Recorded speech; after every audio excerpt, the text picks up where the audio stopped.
Hey guys, welcome to the second edition of Talkin Writing Stuff. I'm your host today, Author JL Hickey. You can call me Joe. What I do on this little show is I go into different writing groups on Facebook, and I go through some common questions that I see posted, and I chat about them. I give you my opinion on them. I also have my coffee here. Much needed tonight. I need to pick me up. I'm a little exhausted from the weekend. And so these are all taken from honest posts. I won't tell screenshots or tell you who said them, and then I'll kind of give my idea and what I think about them, and I'd love to hear your responses. But these are ones that I pick out that are currently on some of my writing groups and ones that I see a lot of people argue about. So this one comes in, actually 2 days ago, but it's still on the top feed in one of the major writing groups on Facebook. Do you need to have gone to college or university to be a writer? That's worded kind of long-winded. Do you have to go to school? Do you need an education background to be a writer? Well, in a nutshell, this is one of those loaded questions that you have to define what a writer is. You have to define what an author is. You have to define what level of success you're talking about, because anybody can be a writer. Anybody can sit down and write a paragraph, and technically they're writing, and that makes them a writer. If you're talking about, a successful author, there's a lot more to unpack there. But the question's pretty simple, and I'm playing devil's advocate with that original answer. You know what they're asking. Do you have to get a college degree to become a successful writer and, make a living off it? Is what I get whenever I hear that question. I get this question posed to me a lot. I do have a collegiate background in writing. I do have a bachelor's degree in creative writing. I've gone back and forth on this thought a lot. For a long time I said, no, you didn't need to go to college. As long as you had a passion, you would find the education yourself by reading and, taking in all the literature you can and learning that way. And I still feel partially true to that. But you can break it down further. I like to use the analogy of a basketball player. Do you have to go to college and play college ball to become a pro? We know that's not true. We know that there's amazing pro athletes that skipped college, went right to the pros, and are some of the elite, great basketball players in the world, ever. But it's rare. Most do go to college, and it helps them learn the game at another level. It helps their basketball IQ rise to really learn not just the physical aspects of the game, but the mental aspect. There's a little bit of that with writing, too, if that makes sense. For those who don't want to pursue the college degree with it, not all of the information will be at your fingertips and easy to access for you to really start to develop that creative mind. Some people are born more creative than others. All that makes sense, but it's kind of like clay. You still have to mold it. You still have to practice with it. You still need the bright minds to be around you to really tap into that source. Again, I'm not saying you have to, but I think that if you're really seriously thinking about it, that I think it should be a extremely valid option, one that I think would be more beneficial than non-beneficial. And that's strictly for the writing aspect. So, as I break this down even further, for a long time I told people my creative writing degree was kind of a waste of money, and it kind of is. I did learn some stuff, but I think if you're going to go into creative writing, you need to go all out. So I went to a university local to where I live. They weren't necessarily known for a creative writing degree. You almost pay for getting into the business, if that makes sense. It's about going to college and learning and getting to know people in the field. And I didn't have that. All I really learned was literary themes and all that kind of stuff, right? Like, even when it comes to writing the basics, you can learn that in high school. You unpack it further in college at the lower level classes, but when you get higher and higher and higher, it turns more into lit theory, which is all great stuff, and it's all getting around minds who are similar to yours, who want to be the best writer they can be. But, you know, if you really want it and you're passionate about it, then I think that as long as you surround yourself with the right people, you can still glean the same information, if that makes sense. If you really want to learn about simulacra, you know, you can find that information on the internet. You don't need a professor to tell you, hey, read about simulacra and I want a 3-page response on Blackboard posted by next Thursday. You know what I mean? You'll find that stuff. You want to read Joseph Campbell's Hero of a Thousand Faces, and you will get so much information. What's nice about the college area is that you have all these other minds that are still being molded to help you learn with them, because some of that stuff's pretty heavy. But once you learn it, there's a lot there to understand. So, in a nutshell, Joe, you walked around in a circle and you talked a bunch of bullshit. Do you need to go to college to be a successful writer? I think the real answer is no, but I think that it doesn't hurt. You know, my problem is it cost me a lot of money that, 12 years later I'm still paying for my student loans, and it did not get me to where I am today with my job. Now, if I can say 5 years from now that my books are a national bestseller and I am writing strictly as a living and I paid off my student loans, I might change that. And this stuff doesn't happen overnight, right? So in that respect, as of right now, it really wasn't worth it for me. I learned a lot, but I feel like I learned more as I got a little older and could really dig down myself and, focus on what I think I needed to focus as an author. What were my shortcomings? I did research online. I read authors that were known to be their strength and the things that I thought were my weaknesses, and I read a lot. That brings me to my next question, actually. The one that I actually got into a heated debate about not that long ago. That question was, does a writer have to read a lot? And there were all these people saying, no, you don't have to read. All you have to do is write to be a writer. And I was like, what? That doesn't make any sense. Like, do you have to play basketball to be a basketball player? Do you have to know how to catch a football to be a football player? You gotta read to write.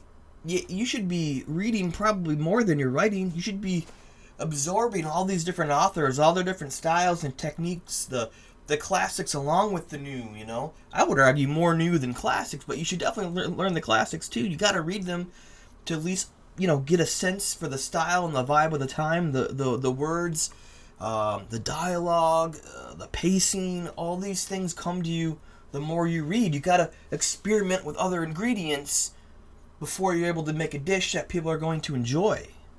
You know what I mean? Like, you have to read. If all you do is write, you're that alone isn't going to expand how well you are at writing, how good you are at writing.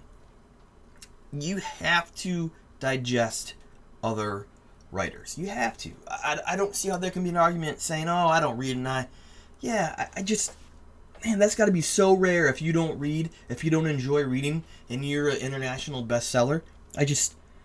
I don't know anybody that's like that, but there's plenty of people in these writing groups that will tell you, I don't need to read. I love to write, but I don't want to read. Now, when I first started writing, I had a college course, colloquy, and I wrote just for fun. I wasn't a big reader back in my early college days. I fell in love with writing, but I didn't know what the hell I was doing.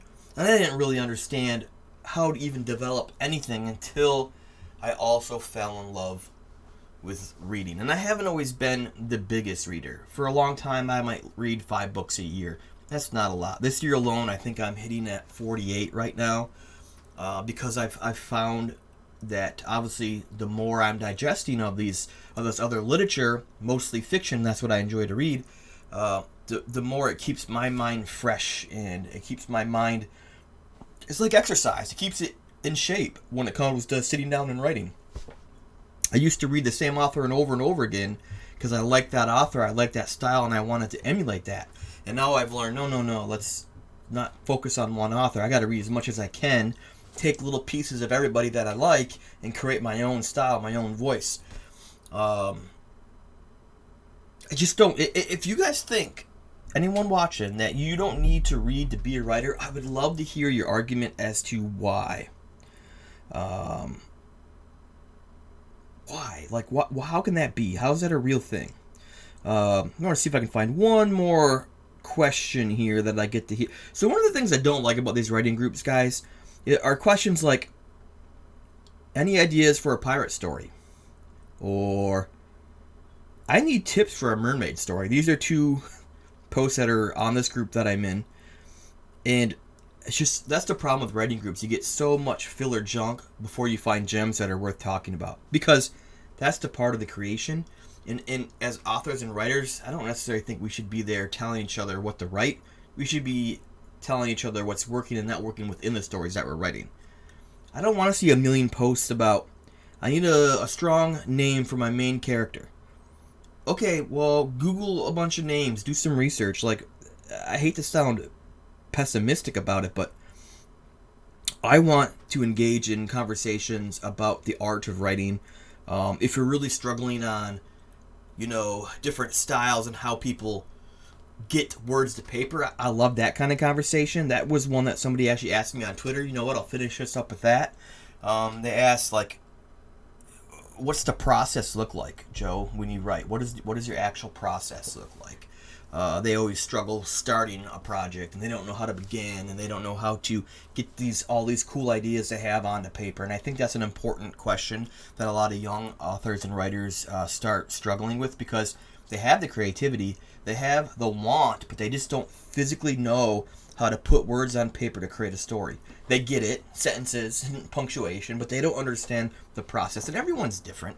Everyone has their own way of doing things, as do I. And the way that I really like to do it is, for me, when a story starts to develop in my head, I let it sit for a couple days, and I take out a sheet of paper, or usually a Microsoft Word blank document, and I write out what I call a skeleton. And my skeletons are loose. All the bones don't have to connect. It's just, first is a synopsis of what I think the story's going to be, and then I do maybe 6 chapter outline, just real quick, 2 or 3 sentences. Chapter 1, introduction to the main character. The big theme is this. Meet this character. Like, really basic stuff. And I only do about six chapters, because at this point, I don't know where my story is going to go. If I go too far into detail, it becomes too structured, and I don't work well with too structured. I need flexibility in my writing. So, I start with that. And once I get about 6 chapters into a really loose skeleton, I write my first chapter. I know there's a good chance that the first 2 to 6 pages could be potentially complete garbage that is going to be deleted and restarted. Because whenever you start writing a book, whenever you start writing any project, that first start is not usually where your story begins. It's just for you to get there. It's kind of like the pre-workout before the workout. And so I just get it out there. I get it out there, and I write a bunch of fluff for that first chapter, and then I go into chapter 2. Before I start chapter 2, I go back to chapter 1. I write and edit. I read from the first sentence to the last sentence of that chapter. I edit. It might change a bit. It might not change that much. And then I write chapter 2. Once I write chapter 2, and I'm beginning chapter 3, I then go back to chapter 1 before I write anything on chapter 3. I go back to chapter 1. I edit and rewrite again. I go to chapter 2. I rewrite and edit again. And then I end up on chapter 3, and then I write. I do this in cycles of 3. So once I get to chapter 6, I'm rereading chapter 4 and 5, and I'm rereading 6 before I get to 7. Does that make sense? So I don't start, if I'm on chapter 28, I don't start at chapter 1 and go all the way down to 28. So each chapter is getting hit multiple times early in the draft to make sure that, number 1, all my loose story ends are kind of tying together. Number 2, because my skeleton's very, very loose, that I can alter whatever I need and it stays fresh in my mind. That is how I write. That is what I do. After I get about halfway, I would say anywhere between 40 to 50,000 words, I then start to skeleton draft the last half of the novel. Doesn't mean it's going to stay to where that skeleton draft suggests it's going, because that's one of the most exciting things about writing, is you never know where your characters are going to take you. You never know what book or movie you watch or life crazy happening that might fall into your lap, that might alter your story and change it. That happens to me all the time. I let the world around me kind of help me develop what's going on in my story. Things could change, and you have to remain flexible. That is how I physically and mentally prepare to write. That way, by the time I'm done with my novel, it's already been edited about 3 times. The first draft is complete. I reread it again, and then I send it off to beta readers and through editors. I think the process is fast that way. It keeps me motivated. I don't have to reread a full novel more than a couple times because I can't sit down and edit a complete novel from start to finish 6 times. I know a lot of authors that do that. I hate it. By the time I'm done reading the second time, I'm done with it. I wash my hands. All I want to do is fix the little things that people let me know about. So, I think that's our episode of Talkin' Writing Stuff. We hit 3 topics today. Do you have to go to school to be a writer? Not really, but it's going to help you. Do you need to read to be a writer? Oh, hell yeah. You should be reading a lot. You should be reading more than you're writing.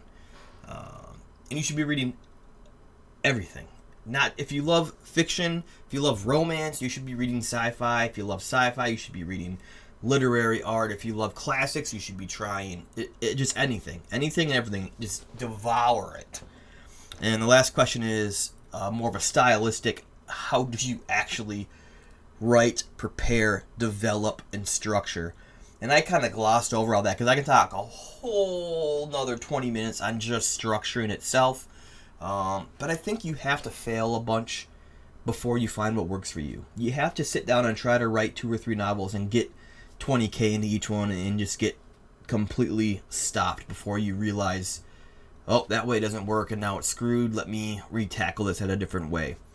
Because we all do that. We all have unfinished projects that never finished. That we can go back to later once we've kind of refined ourselves as writers and find a way what works for us. I really hope you found something in this little video that helps you out as a writer. I'd love to know what you're working on. If you'd love, send me a comment about what genre you're writing, how far you are, if you've ever written or published anything. If you have anything available to purchase, drop your link. I'd love to check it out. Guys, I appreciate everything you do for me. I hope you enjoyed the show. Please don't forget to subscribe, hit the little bell so that you don't miss any of my content. We'll be doing more talking writing stuff. We'll be doing more book reviews, book hauls, all that good stuff. Appreciate you.